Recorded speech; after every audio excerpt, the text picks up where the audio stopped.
Public is aware that campaigns were denied in Luzira prison barracks, and we have polling station in Luzira barracks.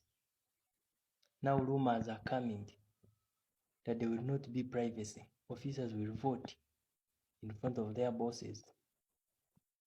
Kindly, we are already aware. Don't try it. Yes, you will remove internet, that's fine.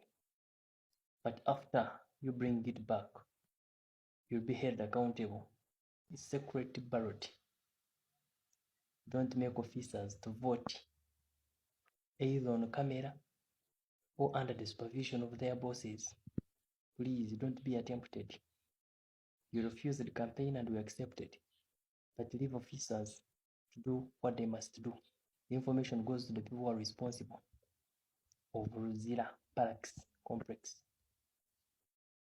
You get it?